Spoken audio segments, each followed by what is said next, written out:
Ladies and gentlemen, this is Josiah Henderson welcoming you all to HCW Massacre. And before we get the festivities underway, I would like to give a special shout out to our sponsors of today's event, and that is Shaylee Ray's Boutique and Haybarn Automotive and Diesel Repair, as we have quite the surprise to kick us off here at HCW Massacre. The Heartbreakers, Kyle Love, and HCW Mary Case Mayhem briefcase holder Adam Shepard, they are here in attendance tonight.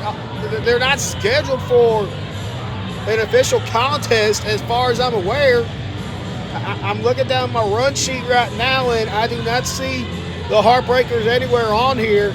They're not scheduled for competition, but they're looking to, address the HCW fans. So let old Josiah Henderson hush his mouth and see what the Heartbreakers are doing here in Prescott, Arkansas tonight.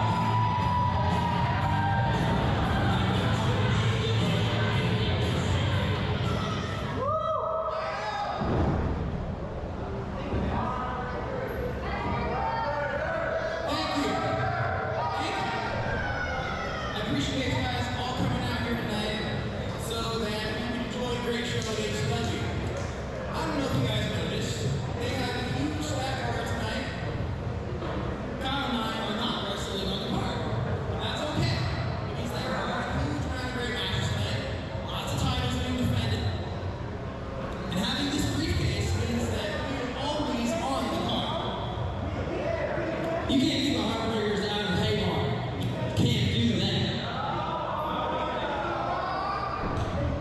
So, when you see the Heartbreakers at HCW, you know that it's going to be a good show. We have a lot of title matches tonight, and that means a lot of opportunities to bring this briefcase out here and possibly a change at HCW. We have the Hardcore Champion in action, but not defending his title. We have Tag Team Championships being defended. We have the Internet Carnage is going to be defending his title. They're going to be wrestling Omega, who's getting their rematch. Well, I wish both of those teams lots of luck, but we will be watching that match. The International Champion, Bishop, is defending his title tonight.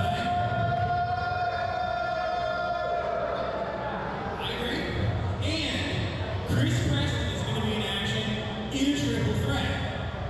So, I think that is a lot of opportunities for the Heartbreakers to make it back tonight.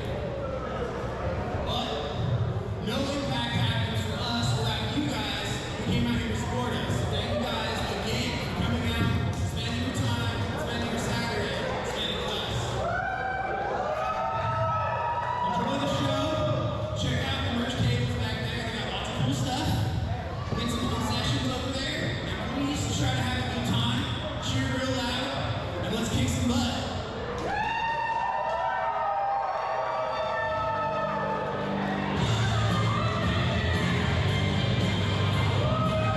Well, the Heartbreakers, Adam Shepard, more specifically, laid it down here tonight for HCW Massacre. He is correct. All the champions here in Haybarn are involved in action tonight. So, plenty of opportunities. I mean, at least 5 opportunities for Adam Shepard to potentially cash in that Mary Case Mayhem briefcase.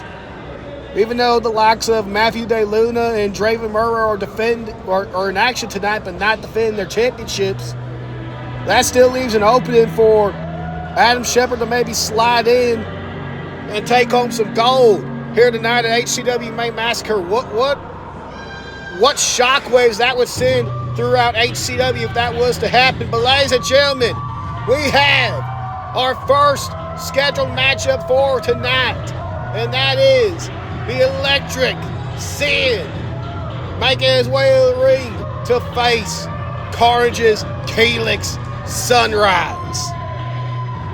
This undoubtedly gonna be the biggest test of Sin's young career so far. the 2025 Rookie of the Year here in HCW.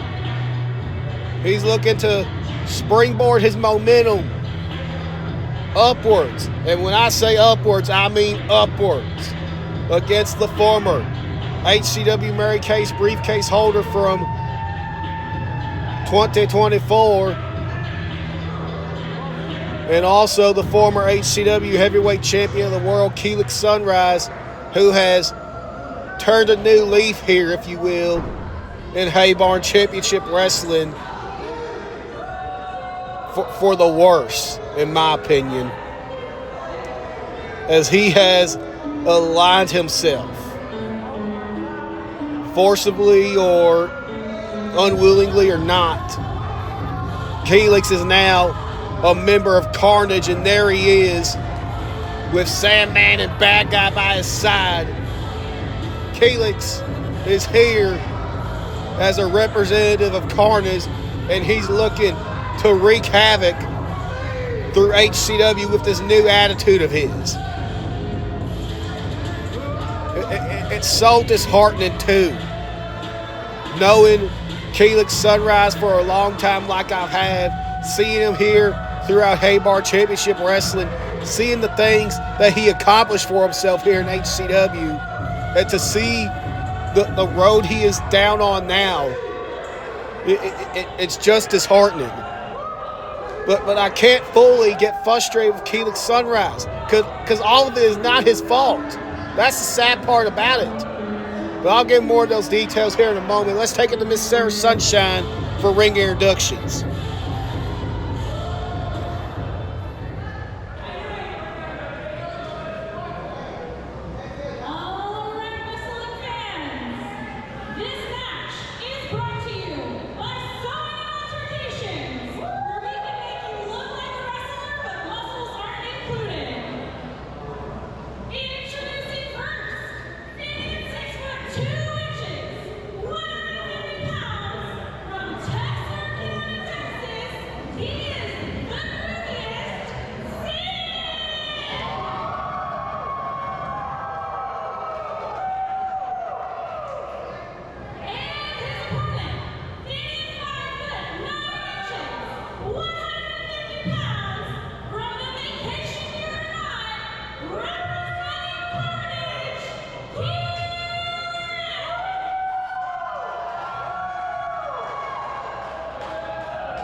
All right, ladies and gentlemen, we got those ring introductions out of the way for our opening contest here, as Keelix is demanding the referee checks in before we get this match officially underway, and referee Dalton going to come over and check Keelix as well. Keelix is wondering, like, hey, why are you checking me? You don't need to check me.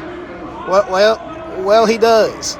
If you're going to demand that he check one competitor, you better expect to get checked yourself, especially since you are now aligned with Carnage and all that entails.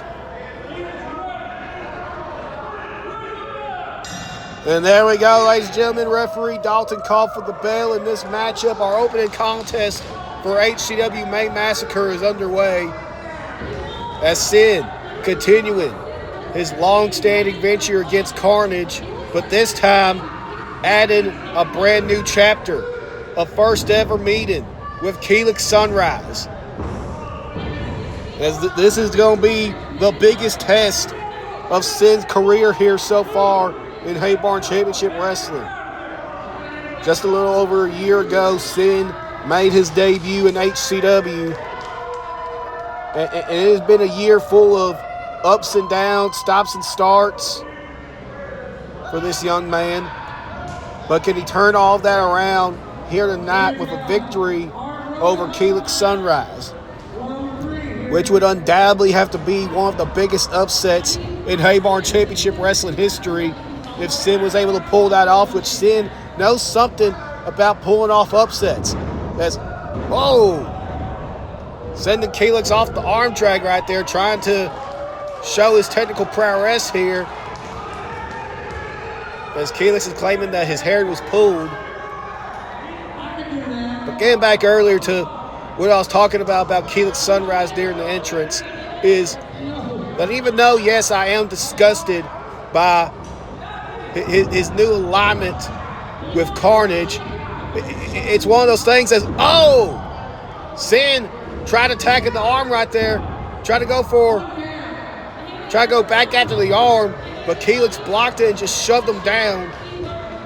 And the disrespectful cover that he admitted right there, which goes into the attitude change that I was referring to earlier. Now that Keelix is a member of Carnage, as we got some, counter for counters right here. But I can't even really be fully upset with Keelix Sunrise's alignment with Carnage, because it's really technically, not even his fault. Carnage shoved that serum down his gullet back at Thanksgiving Throwdown, in November. And when Keelix returned to HCW at our Camden show the day before Shamrock Showdown, he stabbed everyone at Haybarn Championship Wrestling, but most of all, the establishment in the back, when he nailed Eclipse with a steel chair after a tag team contest with Carnage. As Sin diving over the top rope, landing on Keelix Sunrise, and Sin going to have to be wary of Carnage at ringside. Oh, what a shot right there by Sin, just the combination on the Keelix, and here comes Sin. Oh, what a shot! What a shot by Sin! And we got a cover here. Kick out by Keelix. But yes, this attitude change of Keelix Sunrise, it's just one of those things that is disheartening. But at the end of the day, I still feel conflicted about it, because I want to believe that somewhere down inside the now black heart of Keelix Sunrise, that young man I once knew is still in there somewhere, trying to fight, just wanting to get out, but is being overpowered by the serum that Carnage put into him.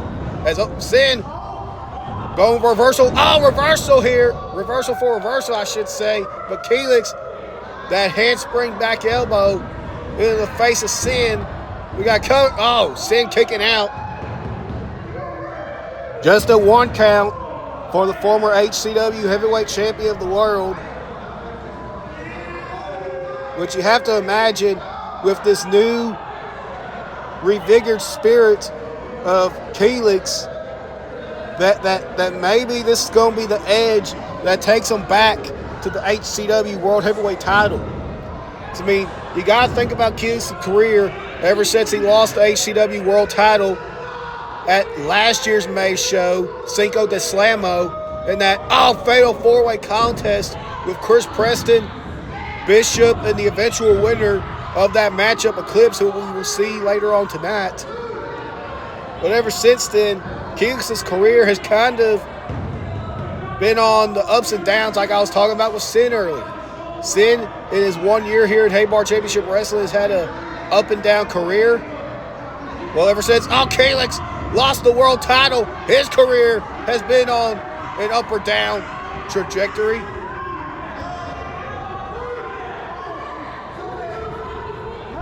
Never really been able to pull off anything consistently.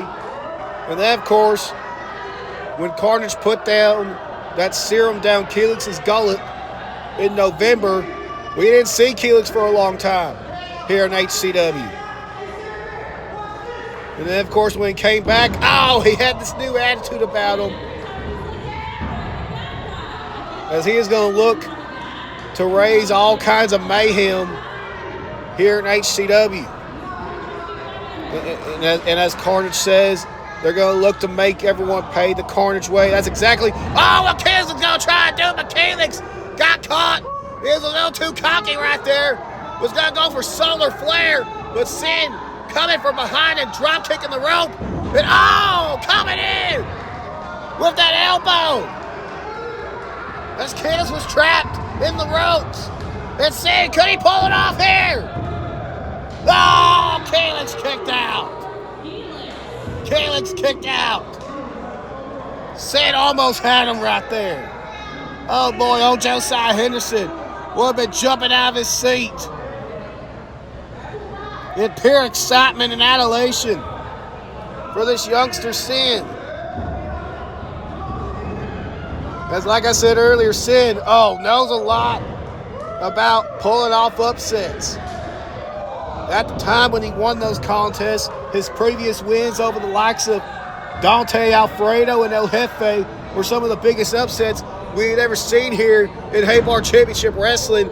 But Sid very well could top himself tonight with probably the biggest upset of them all by defeating Caelix Sunrise here tonight at HCW Main Massacre.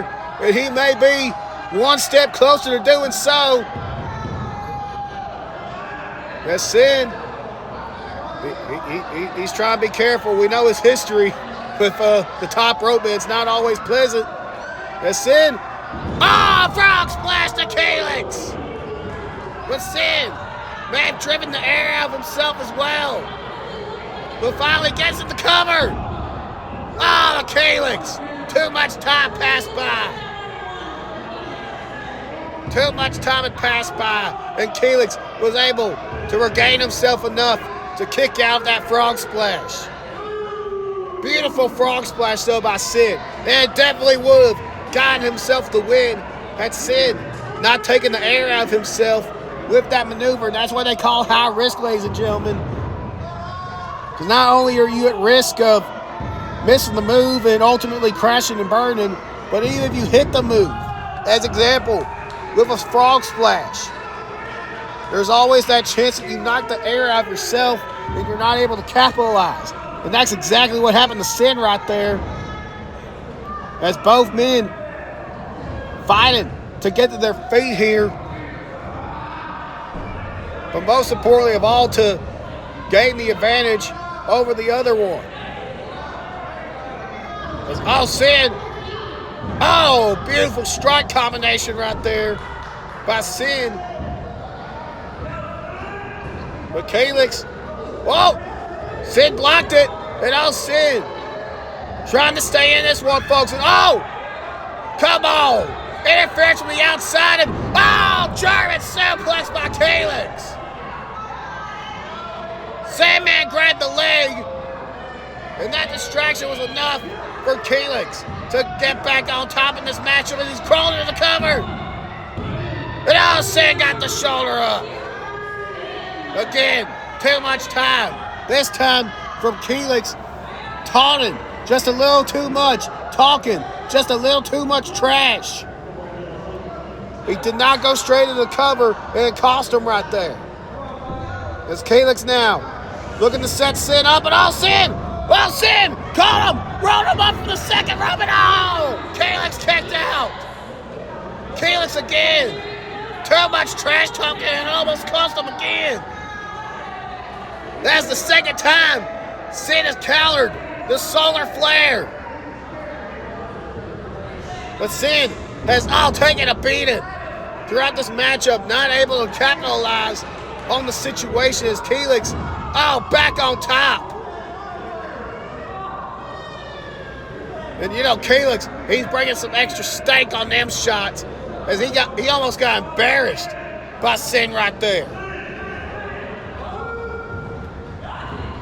And Sid ducked the line and now whipping Caelix off. Caelix ducks the line of Sid. And Caelix, Hurricane Rana. There's Caelix now. Referee making sure Sandman and Bad Guy don't get involved here, as that would be a disqualification.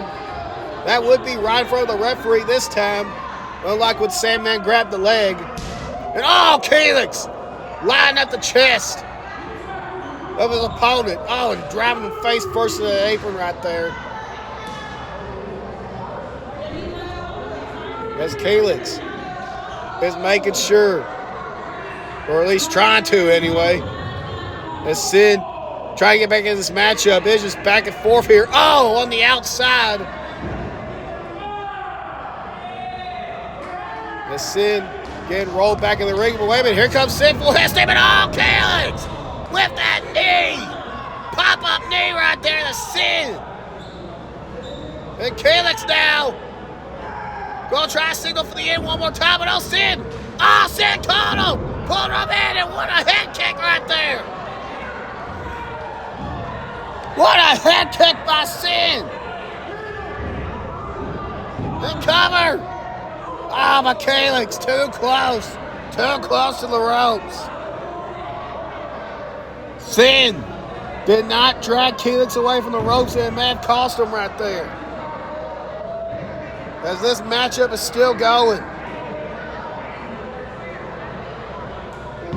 Boy, oh boy, folks, what an opening contest here for HCW May Massacre.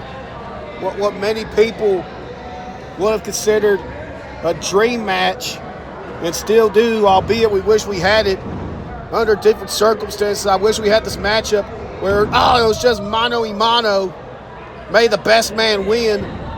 But unfortunately, we have it in the circumstances of Calyx and Carnage trying to continue the takeover of Haybarn Championship Wrestling. And Sin ultimately looking to halt not only Carnage's momentum, but to launch his momentum into the stratosphere. That's Sin now being distracted by Carnage on the outside, and Calyx is up. Calyx dragging in Sin. Oh my goodness! Just laid Sin out, and we got a cover here. And that is it. Calyx Sunrise is your winner. Thanks to Carnage.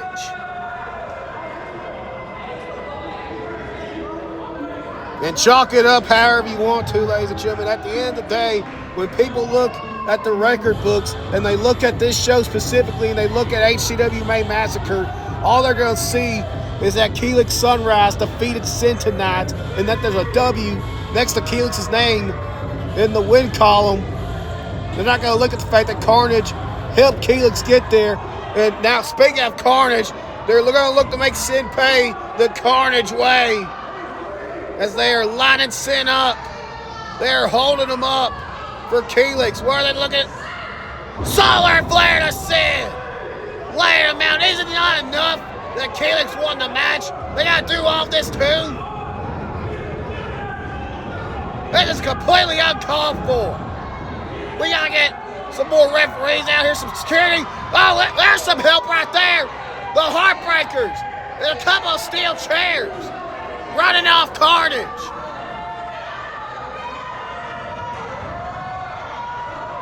And remember, folks, Adam Shepard has that Mary Case Mayhem briefcase. Carnage is in possession of two of the titles here in Haybarn Championship Wrestling. Could Adam Shepard cash that in on the HCW Tag Team titles? Could Adam Shepard cash that in on the HCW International Championship? There's a good possibility that tonight Carnage walks away with one less championship as Heartbreakers are trying to run Carnage out of here.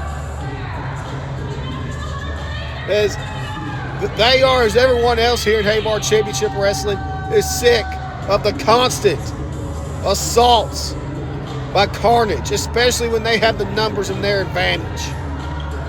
But what an effort by Sin here tonight. Ladies and gentlemen, let's get to our next contest.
ladies and gentlemen, ring introduction out of the way for this next contest. No, it is not for the... Wait a second. Speak of the devil himself. I was about to get into what the ramifications were for this contest between Joey Knight Jr. and Matthew DeLuna. But ladies and gentlemen, making his way out to ringside. He said he wasn't going to be here, ladies and gentlemen. He said he was not going to be in attendance for HCW Massacre. Well, I guess I should have expected this from someone like Leslie Lorenzo, especially ever since he started showcasing this new attitude of his over the past few months. But ladies and gentlemen, ultimately this matchup between Joey Knight Jr. and Matthew DeLuna is not for the Hardcore Championship. It is a non-title matchup. But ultimately the winner of this matchup is going to be able to get their hands on Leslie Lorenzo first. That is how far we have come into this situation, that it's not about the Hardcore Championship anymore, at least for Matthew DeLuna and Joey Knight Jr. That seems to be Leslie Lorenzo's end goal at the end of the day, along with, causing personal harm and injury to Matthew DeLuna and Joey Knight Jr. But ultimately, Joey and Matthew are so fed up with this situation that they both want Leslie Lorenzo equally, but we're going to find out who wants him just a little bit more here tonight. So like I said, the winner of this contest is going to face Leslie Lorenzo, I presume, at our next show, the June show, HCW Red Dirt Riot. Not official. Don't hold old Josiah Henderson to it. But if I'm making assumptions here, I would assume that. As we got second tie-up here between Matthew and Joey. And, Joey got Matthew pushed back a couple of steps, but Matthew, ultimately, the stronger of the two in this situation. I know we call Joey Knight Jr. the brick house and all that other stuff. But, I mean, look at the size disparity between Joey. Joey may have to use a quickness advantage he may have over Matthew DeLuna in this matchup, but still, trying to go for the power game. And DeLuna showing that you ain't going to be able to lift him. As Leslie Lorenzo talking his trash from the outside. I hope Leslie's just here for the view, and I hope Leslie Lorenzo's not going to stick his nose in the business of Joey Knight Jr. and Matthew DeLuna like he's been doing. As Joey, I thought he was going, let Matthew come in for a shoulder block, but Joey, little do-si-do action, little turnaround, consecutive drop kicks right there, and Joey, like I said, he's going to use whatever type of speed advantage he may have over Matthew DeLuna to become victorious in this contest. As the referee making sure Joey knows that he has to the count of 5. Joey backing up. And Joey coming back in at Matthew DeLuna. Making sure he stays in place. I like this part.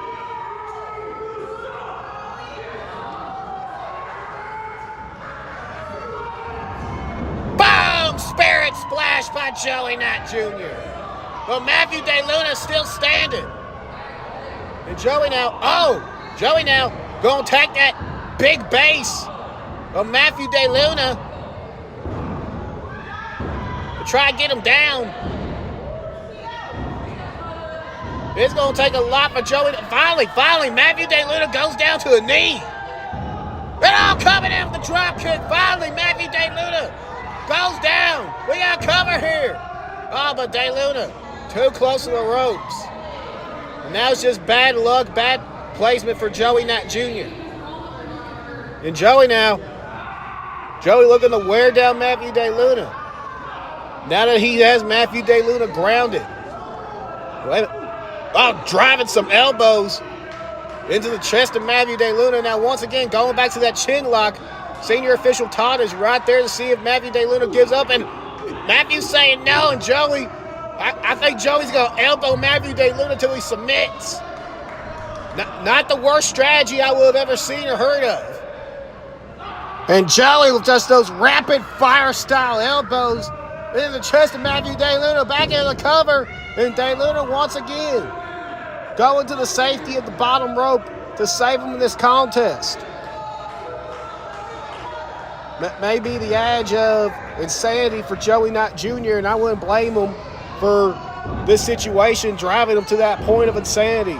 I mean, after everything Leslie Lorenzo has done the past few months to not only just Joey Knight Jr. and Matthew DeLuna, as speaking of insane, Joey Knight Jr. trying to go for a scoop slam on this big boy Matthew DeLuna. And Matthew now finally getting some true offense in this matchup against Joey Knight. But of course, last month we were supposed to have Matthew DeLuna and Leslie Lorenzo, and that's where this whole situation of Joey and Matthew trying to fight over who gets their opportunity first at Leslie Lorenzo came from. Because remember, folks, Joey Knight Jr., despite everything that Leslie Lorenzo did, Joey was willing to let bygones be bygones and just forget about everything. Because as you saw at our When Worlds Collide show in Texarkana, Joey Knight Jr. became SSW heavyweight champion, and Joey has those responsibilities to worry about as Joey seems to be, oh my goodness, missile drop kick with the second rope by Joey Knight Jr. And Joey now in the ropes, splash to DeLuna, and we got covered. Oh, that was almost it, folks. But back to what I was saying. So Joey was originally going to let Leslie Lorenzo slide and just, say, hey, Leslie, focus on your business with Matthew DeLuna because I ain't worried about you no more. I got bigger fish to fry as the SSW World Heavyweight Champion. Well, then what happens? At our last show, Spring Anarchy, Leslie Lorenzo got involved in the tag team turmoil match and cost Joey Knight and Aaron Black the tag team titles once again. And then later in that same show, Leslie Lorenzo and Matthew DeLuna were supposed to go one-on-one, but then Matthew called in and said, hey, I had some car issues and I can't prove it, but I have reason to believe that Leslie Lorenzo was behind me not being able to make it to HCW Spring Anarchy. Then, of course, Billy Hall sent out DJ Hall to wrestle Leslie Lorenzo.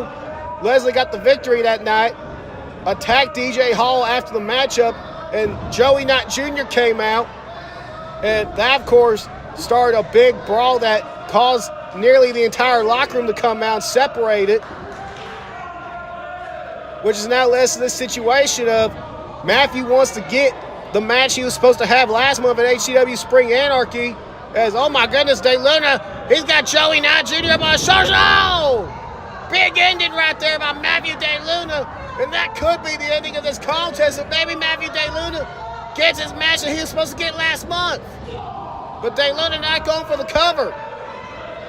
He knows, especially after all the wars these two have been through, he knows it's going to take a lot more to put Joey Knight Jr. away. But, yes, folks, just this whole situation has just been building for months. Even longer, even if you look past the whole Leslie Lorenzo coming back under her mask and costing Joey Knight Jr.'s matchups, you can even say that this situation really got underway and heated back in November when we last saw Leslie Lorenzo before his return losing to Joey Knight Jr. in a #1 contenders matchup to see who would face DeLuna for the title. Joey would then go on to lose to Matthew DeLuna in his hardcore title rematch, and that triggered something within Leslie Lorenzo, this metamorphosis, if you will. And it's now led us to this situation where you got the HCW hardcore champion Matthew DeLuna and Joey Knight Jr. fighting over to see who's going to face Leslie Lorenzo.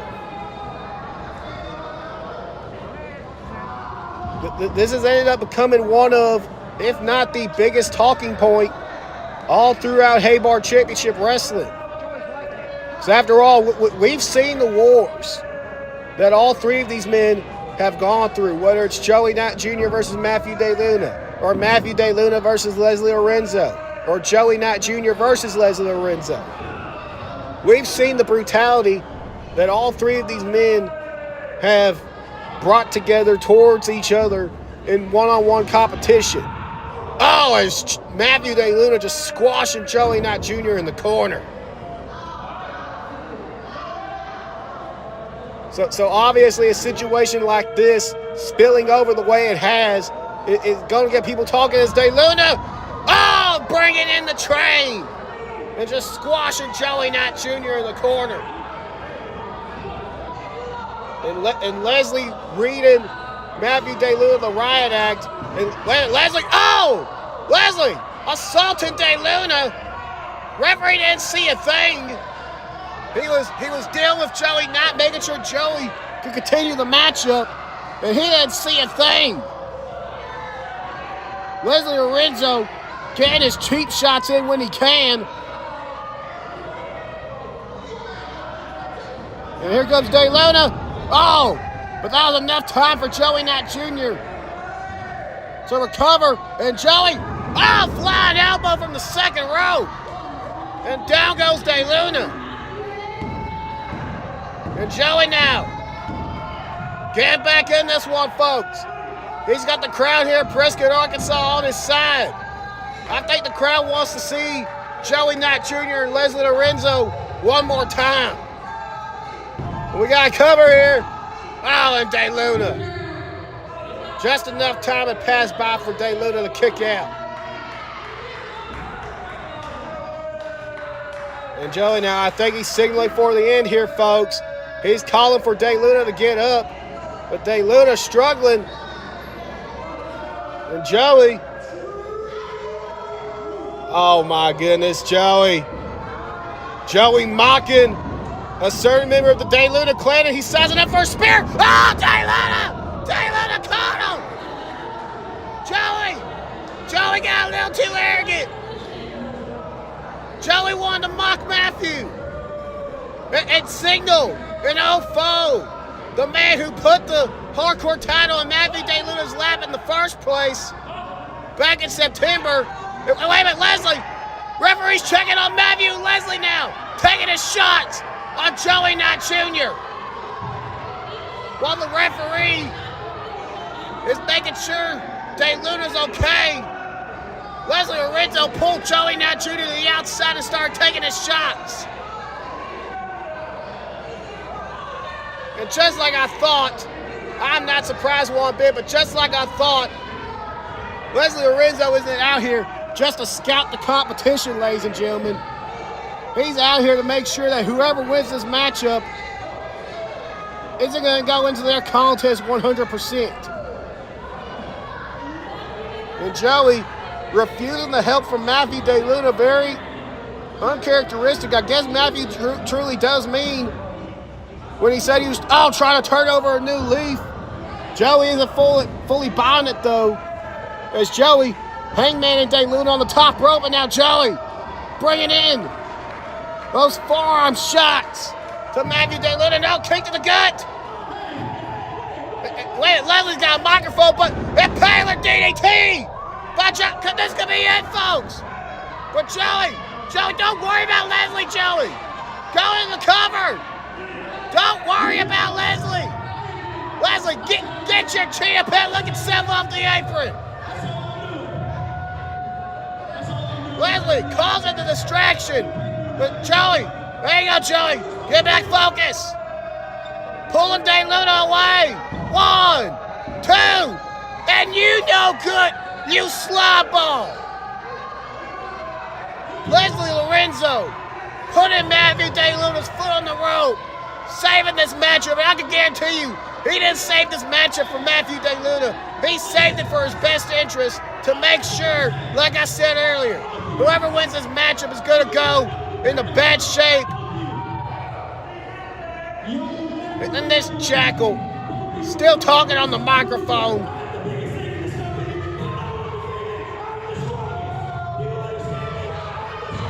Oh, there you go. There you go. That's a way to shut him up. Matthew and Joey on the same page for once. Knocking Leslie Lorenzo off the apron. There we go, folks. They're fighting it out. They're going at it. Wait a minute, Leslie's in the ring. No. A double disqualification. I I can already tell that this one's ended in a draw, ladies and gentlemen. Leslie Lorenzo assaulted both Matthew DeLuna and Joey Knight Jr. at the same time. This one's unfortunately going to end in a draw, ladies and gentlemen. As Leslie, he couldn't handle being embarrassed by Matthew DeLuna and Joey Knight Jr. He got his head rocked in, and then Leslie cannonball to Matthew DeLuna. And now sizing up Joey. Cannonball to Joey. And now Leslie Lorenzo grabbing Joey. And now Matt, hold on. We got a situation developing here, but now, hold on, Leslie. Leslie has Joey up. Come on, no, oh, it spikes him on the top of his head.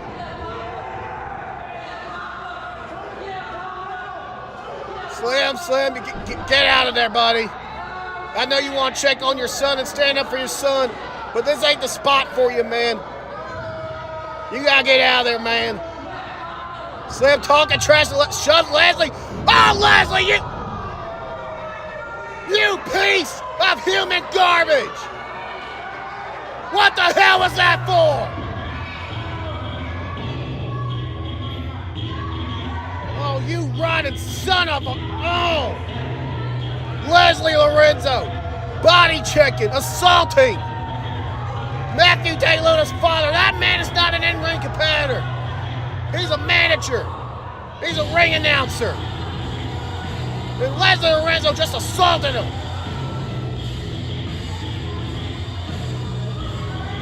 That utter waste of a human being not only ruined a great contest, but he had to go and assault a man's father.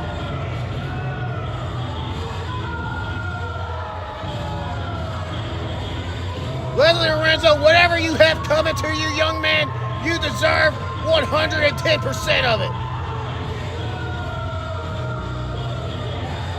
What a disgusting situation. What a disgusting human being this is.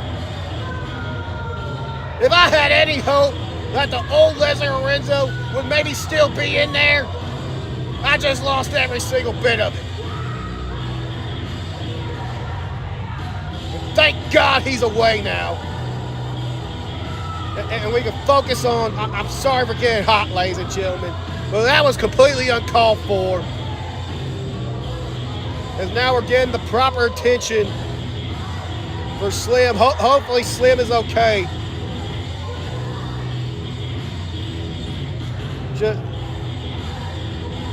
This is some absolute garbage, ladies and gentlemen. And now we see Matthew DeLuna and Joey Knight meet in the entranceway. And they nodded at each other, whatever that entails, ladies and gentlemen. But let's get reassessed and head on to our next matchup, ladies and gentlemen.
All right, ladies and gentlemen, we got the ring introductions out of the way, and we are about to get this HCW World Tag Team Title Contest underway.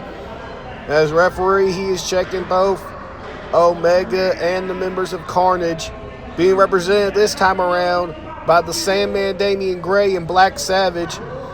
As we know, Bishop is going to be defending the HCW International Championship later on tonight. Carnage looking to make it a clean sweep throughout the night. They have a good start from earlier tonight when Keelix picked up a win over Sin.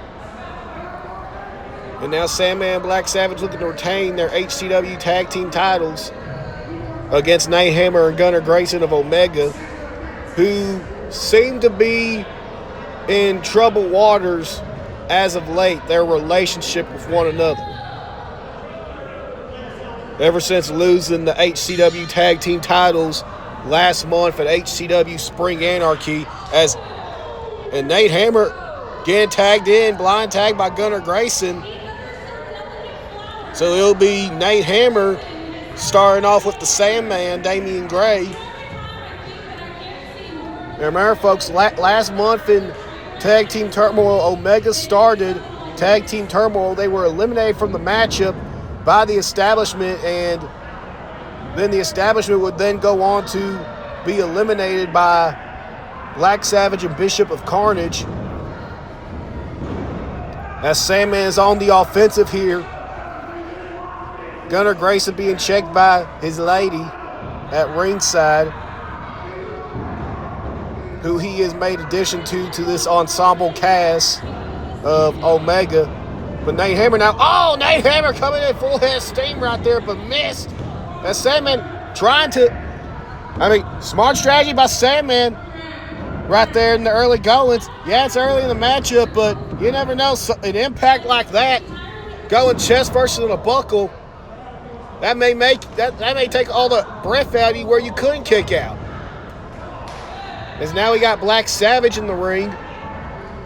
But as I was stating, Omega, they had a good run tag team turmoil. Don't get me wrong, they eliminated the Architects Patriots and they eliminated the Heartbreakers, but they was eliminated by the establishment, and then Carnage came in and eliminated the establishment to win the HCW tag team titles, get back their tag team championships. But because of that, because Omega was not pinned by Carnage, which they had a tag team title rematch regardless, but they wanted to cash that in as soon as possible. They didn't want to wait. They didn't want to get their feet out under them. They didn't want to get any warm-up matches. They wanted straight to the action here tonight at May Massacre. A tag team title rematch is Nate Hammer rolling Black Savage through and almost caught Black Savage off guard. As Nate Hammer now gets that tag to Gunnar Grayson. And here comes the Golden Prince of Omega, if you will.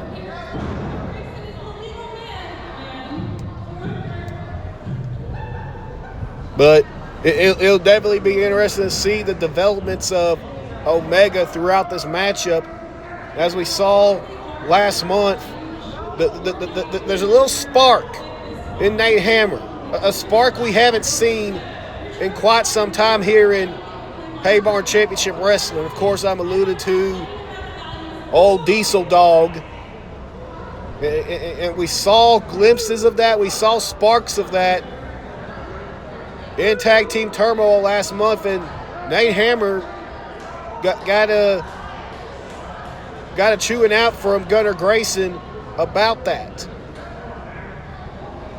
And, of course, Gunnar Grayson making mention of the fact leading into this contest that if they were not successful in getting back their HCW tag team titles against Carnage tonight, then there would have to be a serious discussion about what the future lies for Omega going forward. Which is very interesting to see Gunnar Grayson, I would put it as calling plays like that. After all, it was Gunnar Grayson leading into this who was the one that was very adamant about the fact of them getting their HCW tag team title rematch at this show, getting it as soon as possible. It was Gunnar Grayson who was the one that was very vocal about the matter.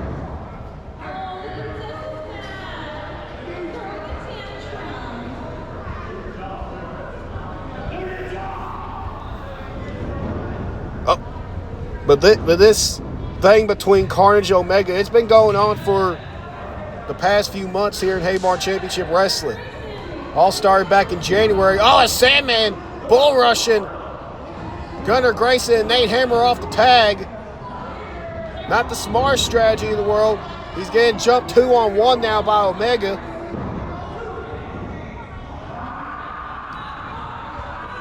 But all of this started really at the beginning of the year when Omega challenged Carnage for the HCW Tag Team titles at HCW New Year's Revolution back in January. Then, of course, the Day Lunas, Truman and Matthew, they got involved, which led to Valentine's Vengeance, a triple threat tag team match in which Omega won the HCW Tag Team Championships. They held it for 2 months, and as I mentioned earlier, they lost them last month at HCW Spring Anarchy. And looking to cash in that rematch here tonight and successfully get back their HCW tag team titles and make it a short reign for Carnage here as HCW tag team champions. And of course, Carnage on the other side invoking the Freebird rule. So after all, it was Black Savage and Bishop who won the HCW tag team titles last month in Tag Team Turmoil. But it is Black Savage and the Sandman defending the titles here tonight. Of course, with Carnage, you can get any mixture of, who's going to be in the 2-on-2. And Sandman trying to stack up Gunnar Grayson. Almost got him right there. Referee Jason was right there. As Gunnar Grayson, he's going to try to slow the momentum of the match down by heading to the outside. As we see Sandman makes the tag to Black Savage. First and only ever Grand Slam champion here at Haybarn Championship Wrestling. Looking to, usher in a new era of dominance for Carnage with this HCW Tag Team title reign. And of course, Bishop, currently the HCW International Champion. Bishop looking to continue his path to breaking records. And hold on. We got an interesting development here at ringside. That is Eddie Phoenix, ladies and gentlemen. Of course, made his first appearance at Haybarn Championship Wrestling last month at HCW Spring Anarchy. Of course, he was involved in that controversial finish with Dante Alfredo and El Jefe, the double submission, that number one Contenders social media title triple threat. But, and I mean, for those that don't know, Eddie Phoenix does have a history with Nate Hammer. So maybe that is why Mr. Phoenix is out here at ringside. We're definitely going to have to keep our eye on that development, ladies and gentlemen, as this match progresses. As we got covered here by Black Savage, but Gunnar Grayson getting the shoulder up. It definitely, Eddie Phoenix's presence definitely evens up the numbers game for Omega. Because while, yes, Omega, they have two managers at ringside that accompany them out here. We got trades back and forth here from the submissions to the pin covers, and now back to the submission, but Gunnar Grayson is in the ropes and referee Jason initiating his count. But at least now Omega has someone at ringside that can fight off the bad guy if the bad guy does choose to get involved in this matchup. Which, as we all know, and as we saw and experienced earlier tonight during the Keelix and Sin matchup, that is very likely to happen, ladies and gentlemen. Double headbutt right there by Carnage. But not the smartest move, because they double headbutt Gunnar Grayson right into the tag for Nate Hammer. And now Sandman and Nate Hammer sizing each other up here. Would you look at that at ringside? Gunnar Grayson getting fanned by his misses. But Sandman, Sandman's going for some shots, but Nate Hammer returned them in kind. And, clothesline to the Sandman, and down goes, back elbow. And leg drop. Nate Hammer's all over the place, ladies and gentlemen. Almost brought the tag team titles back to Omega. The Nate Hammer right there. And dropping the knee. Sandman tripping up Nate Hammer, now trying to stack him. Almost. And now Gunnar Grayson getting in the ring. I know. And now Black Savage with the referee's back turn, also now getting involved in the matchup. I sure do envy the position.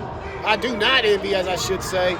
Do not envy the position Jason is in, having to referee a match between Carnage and Omega.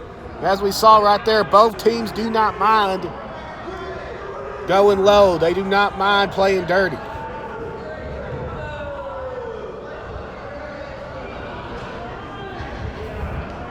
As Carnage now has the advantage in this matchup.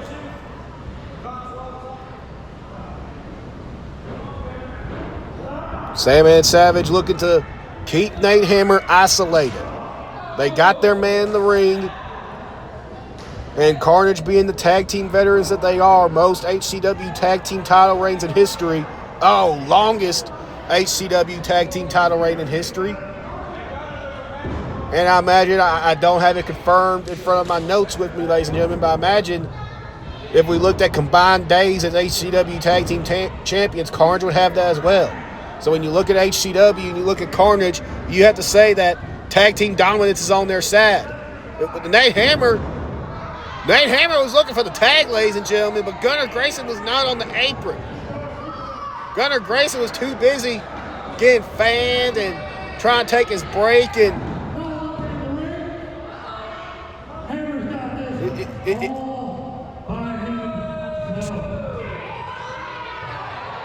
what? Wait a minute, Gunnar Grayson. He just said Nate Hammer's got this all by himself, and now Eddie Phoenix taking umbrage with it. What the hell are you doing, Gunnar? And now Gunnar and Eddie Phoenix are... Wait, hold on. We got to get back in the ring, folks. And Nate Hammer's feeling that dog in him, ladies and gentlemen. He's firing up, and Black Savage knows all too well about this. Black Savage and Carnage had plenty of history with this side of Nate Hammer, and I guarantee you, it is not pleasant to Nate Hammer up the clothesline. And this crowd here in Prescott, Arkansas, they know what it's all about. Flying shoulder tackle by Nate Hammer. Another flying shoulder tackle. Down goes Black Savage again. Are we seeing the resurgence of the dog, of Diesel Dog?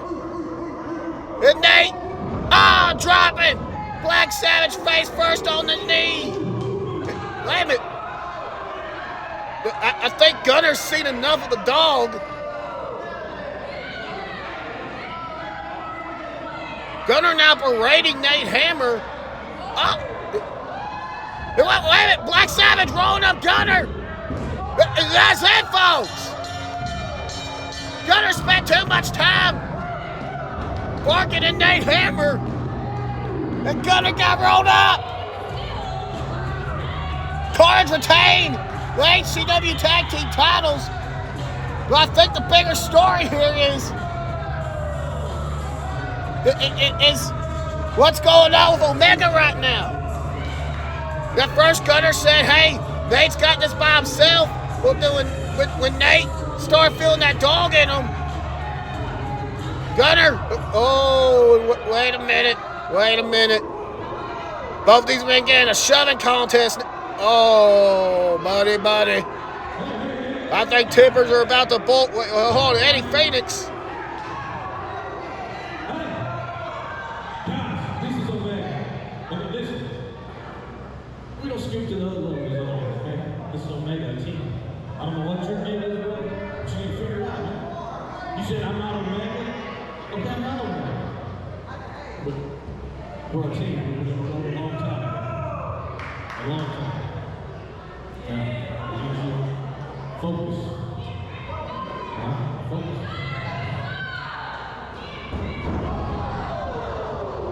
Oh, come on, that warned Gunner Grayson.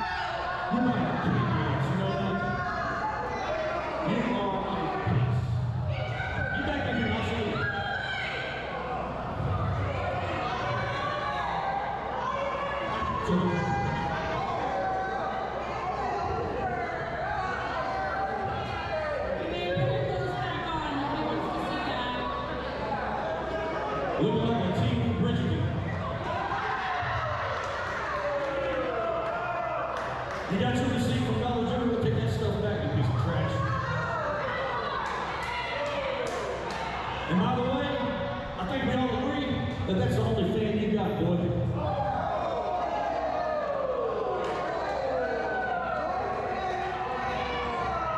That's disgusting. Listen. Listen. We battled.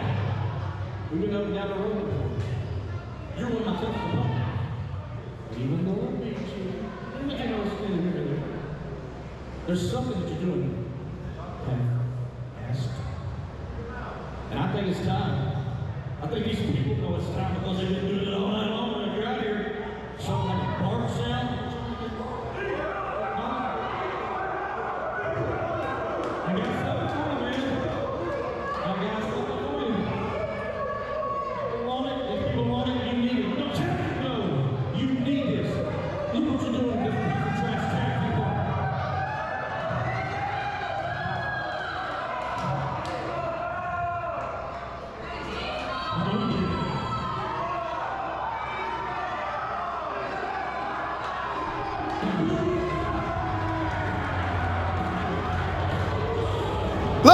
and gentlemen, and possibly Gunnar Grayson's worst nightmare as he scurries out here with his tail between his legs.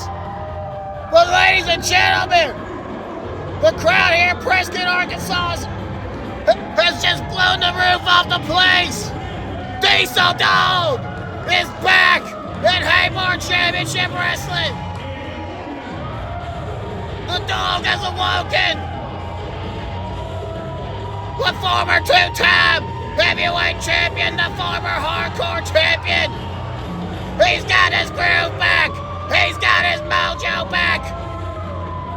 Diesel Dog is back in Haybarn Championship Wrestling.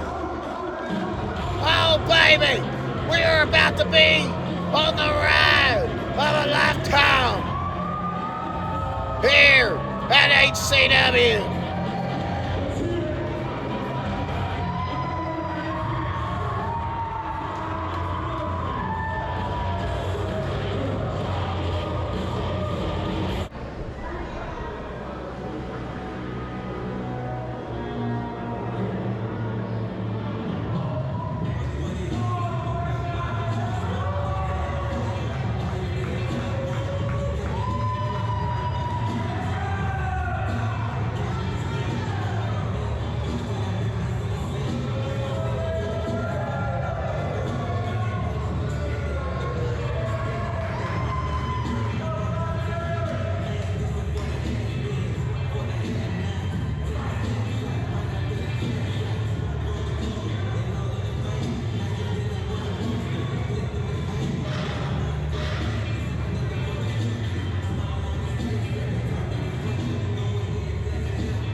All right, ladies and gentlemen, we are gearing ready for our HCW Social Media Championship matchup as Chris Preston defends against both Dante Alfredo and El Jefe. And Chris Preston's been very vocal on social media in protest of this contest. But also on social media, we've seen the vocality between El Jefe and Dante Alfredo. Chris Preston going to allow what both Dante Alfredo and El Jefe want. These two men is El Jefe with a double leg takedown. But Dante's on top. Chris Preston allowing what both of these men want. And that's for basically these two to just beat the hell out of each other. Smart strategy by the champion. And this is what I'm afraid of if you're El Jefe or Dante Alfredo, is that your hatred for the other man is going to blind you from the fact that Chris Preston is just going to try to play both of these men for fools and pick up the scraps and retain the HCW Social Media Championship without having to put in any effort to do so. As Chris Preston makes his comments at ringside. And of course, the only reason we find ourselves in this situation, oh, beautiful springboard crossbody by Dante Alfredo. Oh, almost got the win. And now Chris Preston wants to get in the ring. He saw the match almost ended. So now Chris Preston's going to want to take control here. But oh, Dante's stopping him. Like I was saying, folks, the only reason we find ourselves in this situation is because last month we had a triple threat. Oh! #1 contenders match to see who's going to face Chris Preston here tonight at May Massacre. And Dante Alfredo and El Jefe both had submissions locked in on Eddie Phoenix, and Eddie Phoenix made the tap out. So Billy Hall, he decided that, okay, well, what we're going to do, oh, beautiful bulldog out of the corner. What we're going to do is at May Massacre, we're going to have another triple threat, but this time it's going to be Chris Preston in there instead of Eddie Phoenix, and Chris Preston is going to put that HCW Social Media title on the line. But the thing is, folks, oh, this feud and this issue between Dante Alfredo and El Jefe, it has blinded them from any and all championship aspirations. If El Jefe or Dante Alfredo get the win here tonight, the HCW Social Media Championship is almost going to be like a bonus to the win. Because all that El Jefe and Dante can think about is taking the other person out, as Chris Preston and El Jefe taking turns. Oh, and El Jefe, he's done sharing the beatdown on Dante. And Jefe and Chris Preston lining each other's chest ups with those chops. And now the champion is on the offensive here on El Jefe. Now Chris Preston, wait, El Jefe reversed the whip. Oh, and set Chris Preston. Cannonball to Dante Alfredo. As Jefe now going back after his former protege, his former tag team partner. And bam, lays in the clothesline. And we very well could be seeing, ladies and gentlemen, at the end of the night, as we got cover right here, but Chris Preston right there to break it up. Chris Preston preventing a HCW Social Media Champion by the name of El Jefe from transpiring here tonight. As Chris Preston now trying to make peace with El Jefe, and it seems that the two most unbearable men in Haybarn Championship Wrestling have come together. Wait a minute, Dante ducking the double clothesline and all delivers a double clothesline of his own. Taken down. Both Chris Preston and El Jefe, and now Dante is fired up, ladies and gentlemen. Shot after shot to both Chris Preston and El Jefe. And Dante Alfredo is on fire. And here comes Dante. Ah, splash in the corner. And now Snapmare and Chris Preston out of it. And now going to look to wear down the social media champion. I think Dante knows that he can't. Oh, end the match this early. But now Jefe, that's the dangers of a triple threat match. And now Jefe looking to wear down Chris Preston. After laying out Dante Alfredo with that super kick, well, Chris Preston back to his feet. He's still showing some fight, ladies and gentlemen. Chris Preston, gets taken down by the clothesline. And now we got cover here. Oh, by Dante. And now both these men are back at it. The ground and pound for Dante Alfredo to El Jefe. Of course, Dante Alfredo, a former HCW social media champion. I imagine he would love to hold that championship once again. But as I stated earlier, it is the want to take out El Jefe, outweighing the want to be champion again. More specifically, the HCW social media champion is Chris Preston from behind. Like always, of course, I shouldn't be shocked. At this point. I mean, how else do you think Chris Preston has managed to hold on to the HCW social media championship since December when he won it from Aaron Black?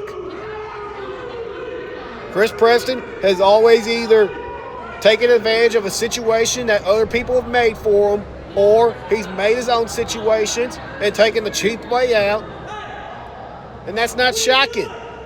I mean, we saw it all throughout his heavyweight title reign, the second longest in history, most title defenses of the Haybarn Championship Wrestling heavyweight title in one reign. That distinction goes to Chris Preston.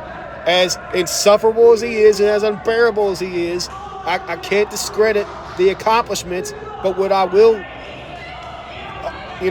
make complaint about is the way he gets the job done. As there seems to be disagreement. It's more than a disagreement right now. As El Jefe spikes Chris Preston with that DDT and now goes back after Dante Alfredo. And speaking of individuals who will resort to cheap tactics to get their way, none other than El Jefe pops up in the matchup. As El Jefe, he's not a stranger to singles gold either, because not only is he a former tag team champion with Dante Alfredo, but he's a former hardcore champion, a belt that Dante is also held. As Dante at the same time with Chris Preston looking to take advantage. And Dante breaking up the pin. Dante almost got caught admiring his work, and Chris Preston almost took advantage of it. Now Dante choking Chris Preston on that second rope, and getting a little bouncy with it. And a little stank on that choke in the ropes. Which normally I would, another senton. Normally I would, berate an individual for choking their opponent on the ropes, but considering it was done to Chris Preston, I think I'll allow it.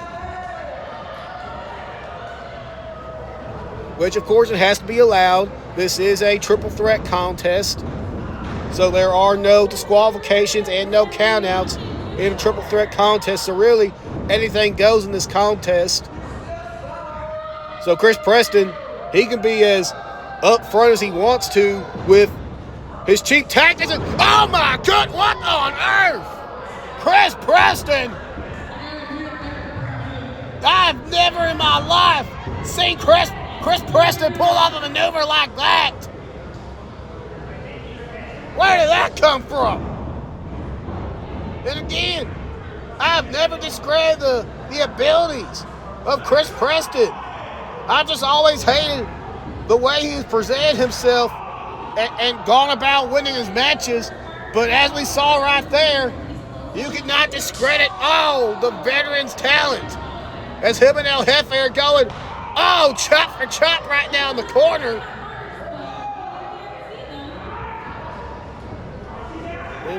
Oh, Jefe lighting that chest up of Chris Preston. Gonna give Chris Preston, some color.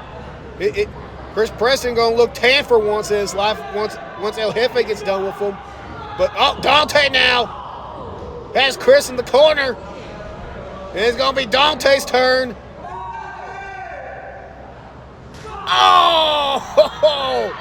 Chris Preston choosing not to go chop for chop with Dante Alfredo. Instead, goes for the poke to the eyes. Chris Preston now. Famouser by the champion. And now Chris Preston crawling into the cover here. But El Jefe is there to break it up. And Jefe now, sends the champion to the floor. And this could be prime opportunity for El Jefe. Jefe in the cover, but Dante had too much time to recover.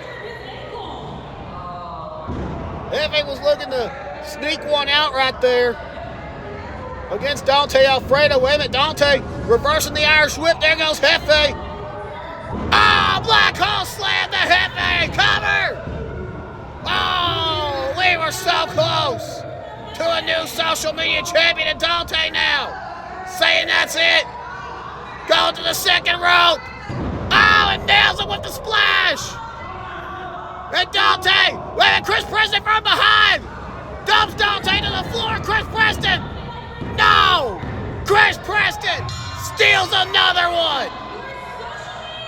Chris Preston, by the hairs on his chinny chin chin, once again walks away as HCW social media champion.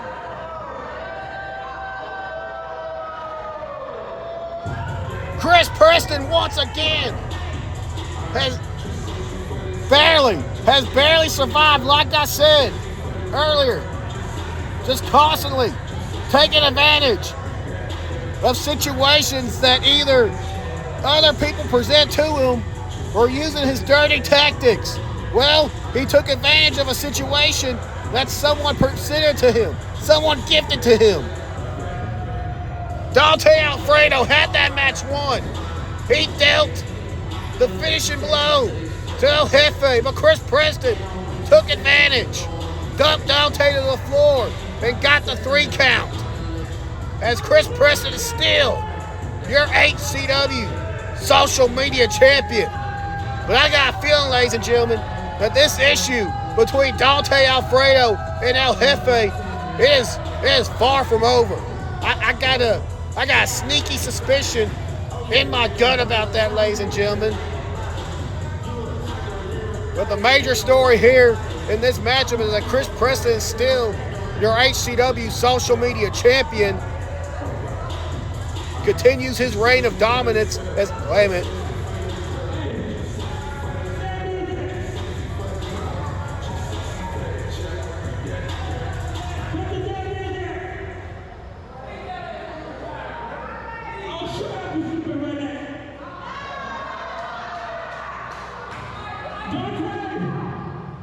You want to call yourself an American now? You want to join yourself with these idiots? This ain't over between you and me. I promise you I'm going to end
As you can see, she got a pack. But I promise these fans here is going to have a ladies match tonight.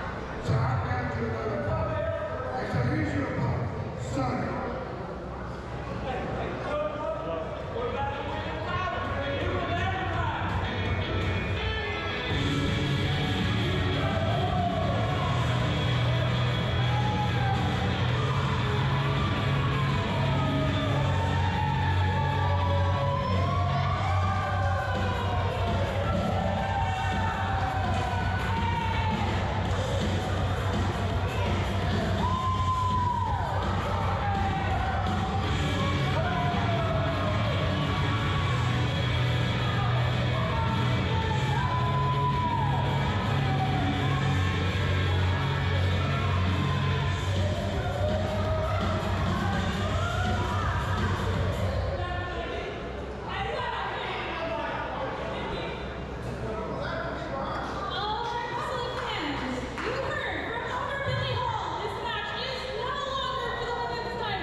Well, ladies and gentlemen, a disappointing development. Card subject to change as always, but as we just saw, as we're going to get this matchup underway here, tonight we were supposed to crown the very first ever HCW Women's Champion between Asa Morta and Riley Jade, but as discussed and seen earlier when Billy Hall came out here, Riley Jade was attacked by a mystery assailant. Gotta wonder if Asa Morta had anything to do with that. And surprisingly, Draven Murrow, the HCW Worldwide Champion, and his partner Bruce McGowan came out here with Asa, but Asa gonna do this by herself, do this alone against the debuting Sunny Tokala. And of course, as we also heard from Billy Hall, this matchup is no longer going to be contested for the HCW Women's Championship. So Asa looking to prove herself against Sunny here tonight, you know, as a warm-up, if you will. But of course, you never know. Sunny could shock the world here and pick up a victory over Asa. And maybe if Sunny's able to do that, HCW management will pull aside and say, okay, well, hey, whenever Riley Jade is good to go, maybe it's Sunny versus Riley. Or maybe it's Sunny, Riley, and Asa in a triple threat. You just never know how these things are going to turn out. That's why every match is important. You can't go into any type of match thinking about it any type of way, like, oh, this is a warm-up, this is a tune-up, I don't need to take this too seriously.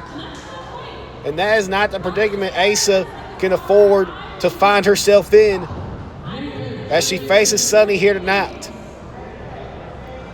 And of course, you know, not only is facing someone like Sunny bad enough because you don't have that much tape study on them because of the lack of experience, but then you throw that on top of the fact that this was not Asa's originally scheduled opponent.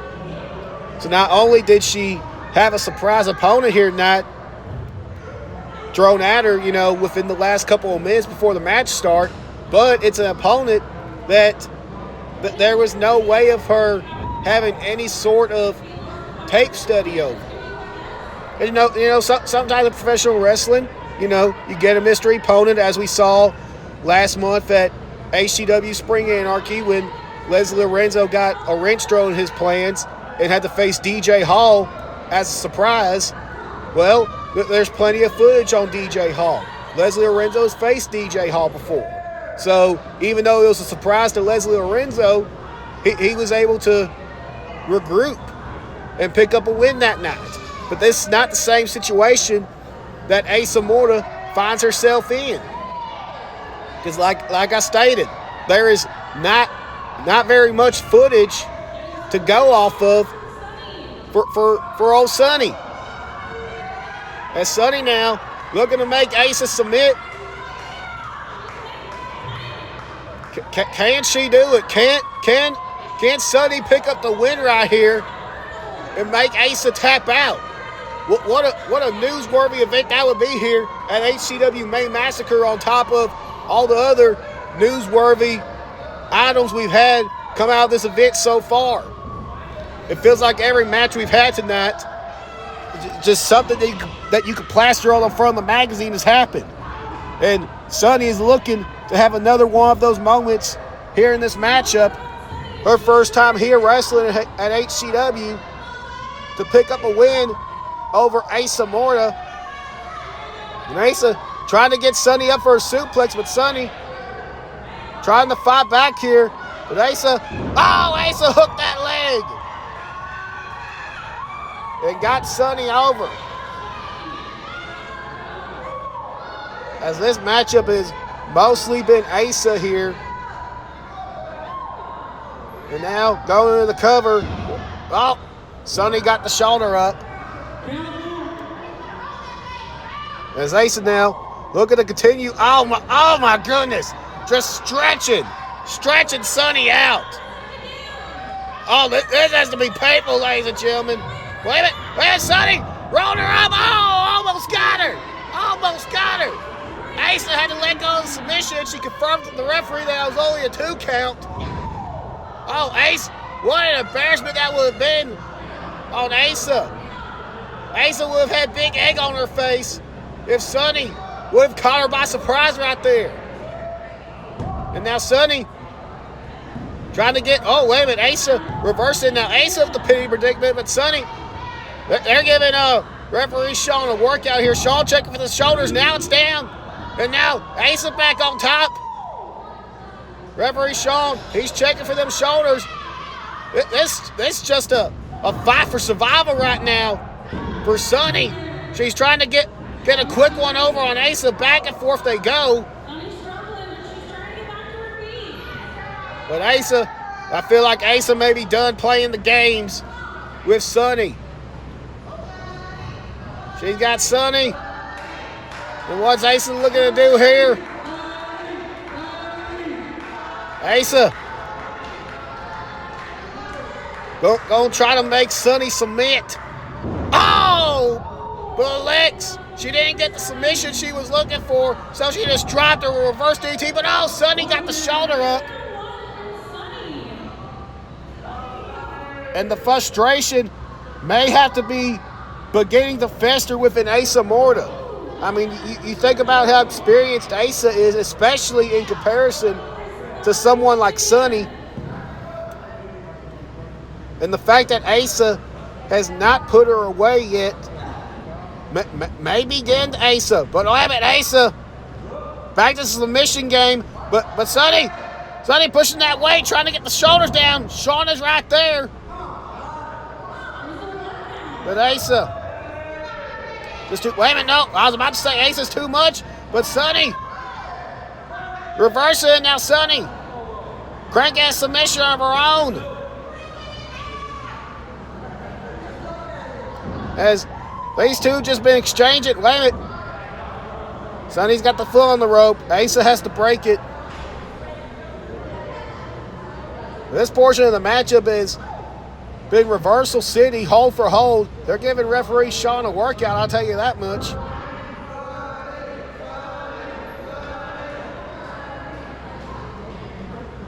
And we're kind of at a stalemate here in this matchup with Sunny trying to stay on top, use her quickness, use that small stature of hers to overcome Asa Morta. As Asa getting back to her feet, Sunny. Oh, Sunny, and that's the experience right there. She was nailing Asa with some good shots, but expecting Asa to stay down so Sunny could catch her breath. But Asa got right back up. And that just sent Sunny to deer in the headlights mode, and that could be a frightening prospect, ladies and gentlemen. I feel like that's a very overlooked aspect of when you're in a match, especially when there's a experience discrepancy like there is in this one. You know, you're delivering some heavy shots, you're delivering some good shots to your opponent. You expect them to stay down so that way maybe you could catch your breath and try to get back in this one, as Sunny creating some distance, creating some space between her and Asa. But when someone like Asa just gets right back up, it strikes that fear in you. It sends that shiver down your spine. But Sunny, looking to stay on top here, not going to make the same mistake twice. That Sunny, she is looking for that submission, ladies and gentlemen. She is looking for not just a win, but a definitive win. But Asa using the ropes and sent. Wait a minute. Sunny still, I was about to say Sunny still had it, but Asa was finally able to break free. And she's complaining to the referee about being choked. Referee Sean was right in there watching it. He's saying there was no choking going on.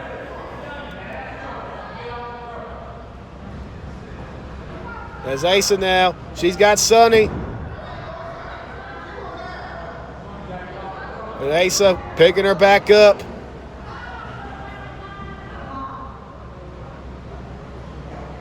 I think Asa was playing some mind games with Sunny. But now I think Asa was making Sunny think that she was going to let her walk away free. But it turns out not. And Asa, the experience advantage, the size advantage, and those mind games all played into a factor for a win for Asa Morta. And is that going to be a similar result we get later tonight when the Modern Day Monsters take on the Establishment in our tag team main event, as Asa Morta picks up a victory at May Massacre?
All right, ladies and gentlemen, ring introductions out of the way for this international title contest. And oh boy, look at this. Jesse Renegade not one for backing down right now. Oh, and Bishop ain't either. Jesse Renegade letting Bishop know out the gate, I ain't scared of you, and I ain't scared of the fact that you got your cronies with you at ringside. And Bishop returning all that message in kind by lining up Jesse Renegade to start off this HCW International title contest. As Bishop, he is trying to march towards history, ladies and gentlemen.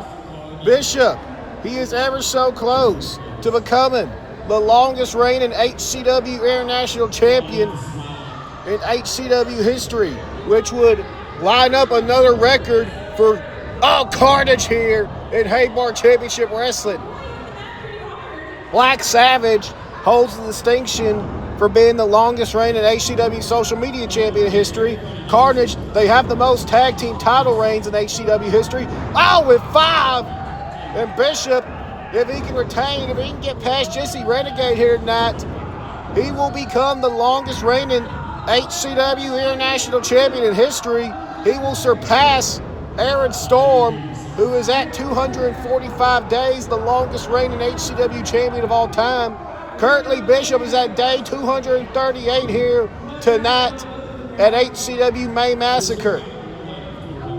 If Bishop wins this matchup here tonight, he is all but guaranteed to become the new longest reigning HCW International Champion in history. But Jesse Renegade is looking to stop that here tonight. Beautiful jumping neck breaker right there in the cover by Renegade. Only a 2 count. We almost had probably the biggest upset here in Haybarn Championship Wrestling history, because remember, folks, yes, Jesse Renegade, he is high impact. He's just a big explosion waiting to happen, but he is still new to professional wrestling. He is still new to HCW. Jesse Renegade only making his debut back in December. At Mary Case Mayhem is Carnage behind referee Dalton's back, assaulting Jesse Renegade. But Jesse Renegade only made his HCW debut back in December. And of course, we've seen him in action. We saw him both times, made the attempt to go after the HCW Mary Case Mayhem briefcase. We saw him in one-on-one competition with the current Mary Case briefcase holder, and that is Adam Shepard. Sidewalk slam by the Bishop. And now we see him here again tonight to, try to take away the International Championship away from Bishop. Who knows? Maybe if Jesse Renegade does that, maybe he'll see Adam Shepard down the line again. Except this time for the International Championship.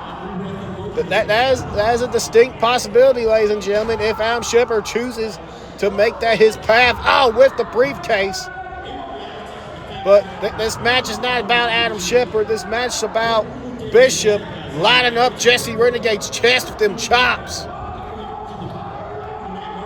As Bishop, as always, I know Carnage likes to think the Carnage way is winning, but I presume the Carnage way being, bending the rules as far as you can before they break. But Jesse Renegade is looking to break that title reign of the Bishop here tonight at 238 days. Just 1 week shy of becoming the longest in HCW history. How defeated would the Bishop have to feel if that was to happen? Because not only would you lose your HCW International Championship, but you lose it 1 week before breaking the record. And that's exactly almost what happened right there. Jesse Renegade almost caught Bishop, but it was only a 2 count. As Bishop is looking not only to successfully retain the HCW International title, but make it a clean sweep here tonight for the Carnage crew. As we saw the kickoff our show tonight, Helix Sunrise defeated Sin in one-on-one competition, and then Black Savage and the Sandman Damian Gray retained the HCW Tag Team titles over Omega, and now Bishop looking to make it 3 for 3 and walk out of here still the HCW International Champion. Oh, what a party it would be for Carnage if that was to happen. And now once again, behind the referee's back, we got Carnage involved. Black Savage on the attack on Jesse Renegade. As Bishop's complaining about his leg. Oh, give me a break.